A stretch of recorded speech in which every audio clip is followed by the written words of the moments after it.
18वीं शताब्दी में संपूर्ण यूरोप में राष्ट्रवाद की भावना का विकास तेजी से हो रहा था और इसी राष्ट्रवाद की भावना ने आगे चलकर होने वाली क्रांतियों को शक्ति प्रदान की। अन्य देशों की तरह ही जर्मनी के एकीकरण का श्रेय भी नेपोलियन को दिया जाता है, क्योंकि वास्तविक रूप में नेपोलियन का सबसे ज्यादा दबाव जर्मनी ने ही महसूस किया था। विश्व इतिहास पर शुरू ध्येय की इस सीरीज में आप सभी का स्वागत है। मैं हूं दिव्यांश शुक्ला।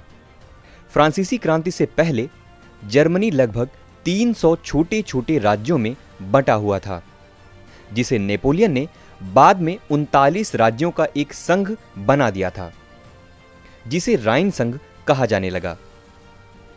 नेपोलियन के इस संघ ने खंडित जर्मनी को एकीकरण की भावना प्रदान की। अगर सरसरी तौर पर देखें तो जर्मनी का एकीकरण कुछ कुछ इटली की तरह ही दिखाई देता है। जैसे इटली के एकीकरण की शुरुआत पीडमोंट राज्य ने की थी, उसी तरह जर्मनी के एकीकरण की शुरुआत प्रशा ने की। जैसे इटली में कावूर था, वैसे ही जर्मनी में बिस्मार्क ने अपना योगदान दिया। इसके साथ ही दोनों में और भी समानताएं थीं, जैसे दोनों छोटे छोटे राज्यों में बटे हुए थे। दोनों पर फ्रांस की क्रांति व नेपोलियन का प्रभाव था। जैसा कि हमने अपने पिछले वीडियोस में देखा कि नेपोलियन के पतन के पश्चात वियना कांग्रेस ने अपने लाभ व उद्देश्यों की पूर्ति में कोई कसर नहीं छोड़ी थी और इसीलिए कांग्रेस ने जर्मनी के एकीकरण का विरोध भी किया था। जर्मनी के एकीकरण का विरोध करते हुए वियना कांग्रेस ने उसे एक शक्तिहीन संघ राज्य के रूप में ऑस्ट्रिया के प्रभाव में रख दिया था और ऑस्ट्रिया को इस संघ का अध्यक्ष बना दिया था। इसके साथ ही जर्मनी के अंतर्गत किसी भी शासक को सम्राट का पद नहीं दिया गया था और जर्मनी को कोई ऐसी केंद्रीय व्यवस्था नहीं दी गई जिससे वह राज्य पर नियंत्रण रख पाती। इन सब कारणों को देखें तो यह पता चलता है कि वियना कांग्रेस यह नहीं चाहती थी कि जर्मनी का एकीकरण हो। अब अगर जर्मनी के भौगोलिक विस्तार पर नजर डालें तो मोटे तौर पर जर्मनी को 3 भागों में बांटा जा सकता है। उत्तरी जर्मनी, जिसमें प्रशा, सैक्सनी, हनोवर तथा फ्रैंकफर्ट राज्य आते हैं, जबकि मध्य भाग में राइनलैंड आता था तथा दक्षिण भाग में बवेरिया, बुटमबर्ग, बादेन आदि के राज्य आते थे। अब अगर इन सब राज्यों में देखें तो प्रशा आकार व सैन्य क्षमता दोनों ही रूप में सबसे बड़ा व शक्तिशाली राज्य था। जर्मनी का एकीकरण इतना आसान नहीं था और इस एकीकरण में कई सारे कारकों ने अपनी भूमिका निभाई थी।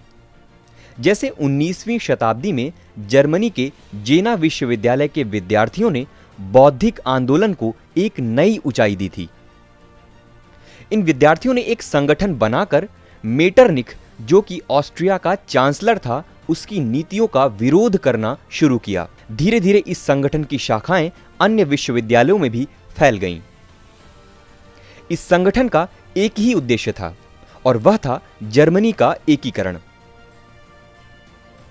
इसके साथ जर्मनी के कई सारे लेखकों व विद्वानों ने भी राष्ट्रवाद की भावना के बीज जर्मनी में बोने शुरू कर दिए, जिसमें हीगल, नोवलिस प्रमुख थे।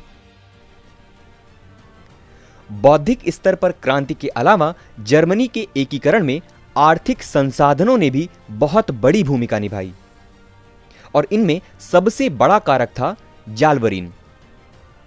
दरअसल जालवरीन एक प्रकार का सीमा शुल्क संघ था, जो कि अर्थशास्त्री फ्रेडरिक लिस्ट की विचारधारा पर आधारित था।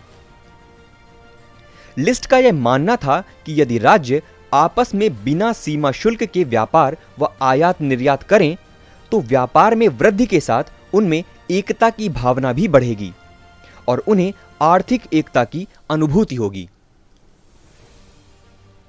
धीरे धीरे करके लगभग जर्मनी के सभी राज्य जॉल्वरीन संघ के सदस्य बन गए और आपस में बिना सीमा शुल्क के आयात निर्यात करने लगे। इसके साथ ही जिस तरह से इटली के एकीकरण का कार्य पीडमोंट राज्य के नेतृत्व में हो रहा था, जर्मनी की जनता उसे देखकर काफी प्रभावित थी और उसने भी प्रशा के नेतृत्व में जर्मनी को एक करने का निश्चय किया। इस प्रकार से इटली के एकीकरण भी जर्मनी की राष्ट्रवादी शक्तियों के लिए वरदान साबित हुआ। यह वह समय था जब यूरोप में औद्योगिक क्रांति तेजी से फैल रही थी। जॉल्वरीन की स्थापना के बाद जर्मनी में भी उद्योगों व व्यापारों ने तेजी पकड़ ली। इस समय रूर का इलाका प्रशा के क्षेत्र में आता था और रूर में भारी मात्रा में कोयले और लोहे के भंडार मौजूद थे और इस तरह प्रशा, जो अभी तक जर्मनी का राजनैतिक नेतृत्व ही कर रहा था, अब वह आर्थिक नेतृत्व भी करने लगा। जर्मनी के एकीकरण में जो सबसे अंतिम किंतु सबसे महत्वपूर्ण पहलू था, वह था बिस्मार्क। दरअसल बिस्मार्क प्रशा का चांसलर था और जर्मनी के एकीकरण में उसकी रक्त एवं लौह की नीति ने बहुत ही असर दिखाया। यह तो थे जर्मनी के एकीकरण के लिए जिम्मेदार कुछ महत्वपूर्ण कारक। अब जर्मनी के एकीकरण की प्रक्रिया किस प्रकार से संपन्न हुई तथा बिस्मार्क का इसमें क्या योगदान था, इसकी चर्चा हम अपने अगले एपिसोड में करेंगे।